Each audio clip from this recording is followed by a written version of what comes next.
you so much for joining me today. If you are new to the channel, if you haven't done it yet, please like and subscribe. I greatly appreciate it. It helps me continue to do what I love and to continue to bring you content that you love. Today we have a start or sit episode. We're going to talk about who's trending up and who might be trending down so that you can make the most informed decisions to crush your lineups and opponents this week.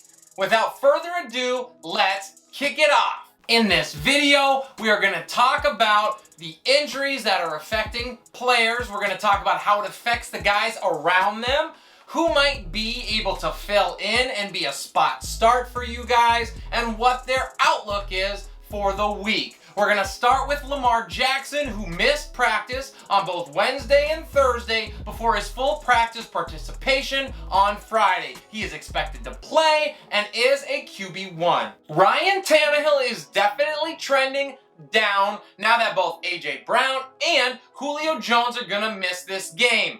Tannehill is completely off my 2-quarterback and Superflex League rankings. I think this certainly now becomes a 25+ carry game for King Henry. If you're looking for another option and you don't have anyone else, Taylor Bud Lighty is available in over 75% of leagues and is a great option. My next guy would probably be Jimmy Garoppolo because he's available in a lot of places as well, although I like him a lot less. We just received word that Rob Gronkowski is officially out for this game against the New England Patriots. And I think with Antonio Brown also working his way back, coming off of the COVID list, it just means we're going to see a larger boost in target share from both Chris Godwin and Mike Evans. Godwin slides up to a wide receiver 1, with Evans moving to a high-end wide receiver 2. We move now to George Kittle, who's officially listed as questionable for the game against Seattle. He was limited in practice on Friday, and when asked about it, Coach Kyle Shanahan said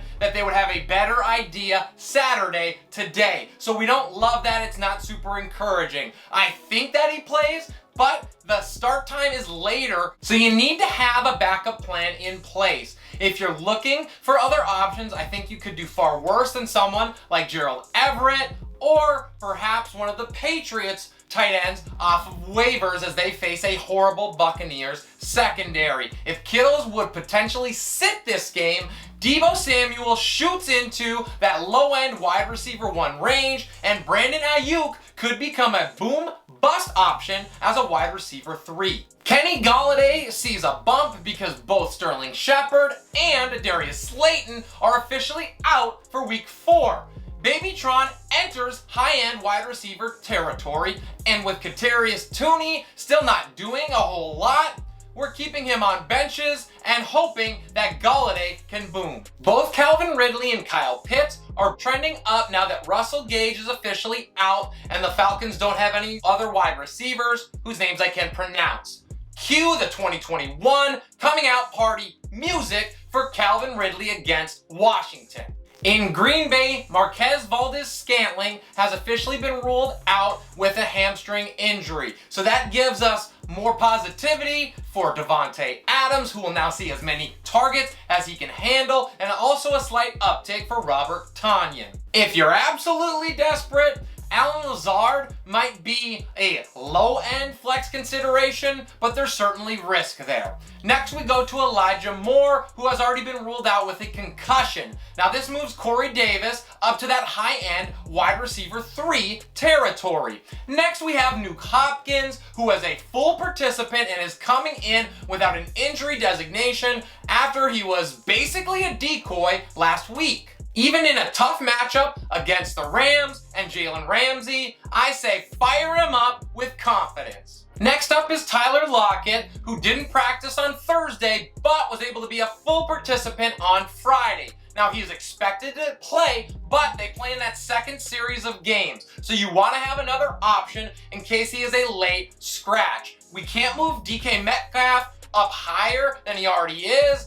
And I think that the touches might potentially go to someone like Freddie Swain, and then even Chris Carson could see a slightly increased workload should Lockett surprisingly miss. Keenan Allen was limited on both Thursday and Friday, although he is expected to play. Now, Mike Williams is already a wide receiver 1 for us, but I think this would move up Jared Cook to that mid-tier instead of lower end tight end 1 should Allen miss time. I think he's going to be fine and no reason to worry here. Lions running back DeAndre Swift is questionable after being limited all week. Now, he's been here before and this was almost the exact same thing that happened for him last week and he went off. So, not super concerning, but still something to keep an eye on. If Swift were to be deactivated for this game, we move Jamal Williams immediately into that mid-tier RB2 range, and he could be a boom potential candidate that you could start with confidence. Antonio Gibson missed practice on Thursday and was able to do a limited day on Friday. Now, something that we want to monitor closely, and if possible, pick up J.D. McKissic.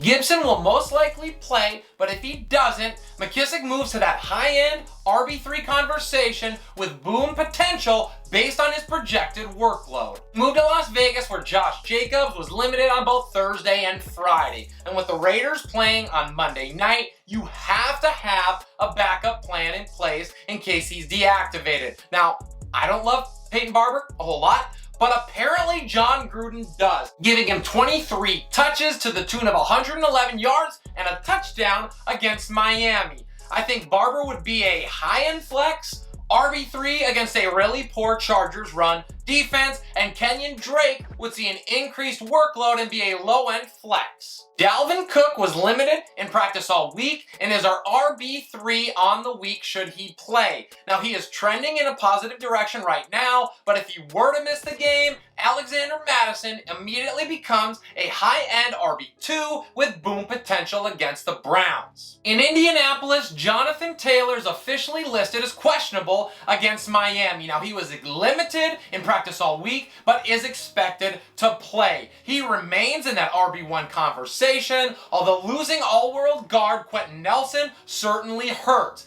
If he were to surprisingly sit out, Nyheim Hines becomes a mid-tier RB2 with some upside. Melvin Gordon III was limited all week and is listed as questionable, but is expected to play. Now, he remains a solid flex option for you guys. If he did sit, however, Javonte Williams would rocket up to an RB2 with boom potential. Darrell Henderson practiced in full on Friday, and Coach Sean McVay said he was going to play. He is a low-end RB2 against the Cardinals. Elijah Mitchell of the San Francisco 49ers was limited Wednesday through Friday and could be a true game-time decision. Now, you need to have a backup plan in place for him because he also plays in that later slot against Seattle. Coach Shanahan stated that this was really a pain tolerance thing for Mitchell. Now, if he were to sit, Trey Sermon would become a risk-reward flex due to that unknown workload and that good matchup. And that is all that I have for you today. Thank you so much for watching. If you have any questions or any comments, or if you're just trying to decide between one player or another on who to start this week, drop those down below. I would love to get back with you before kickoff. This is Relentless Press. I am your host, Abraham Opatz, and we'll see you next time.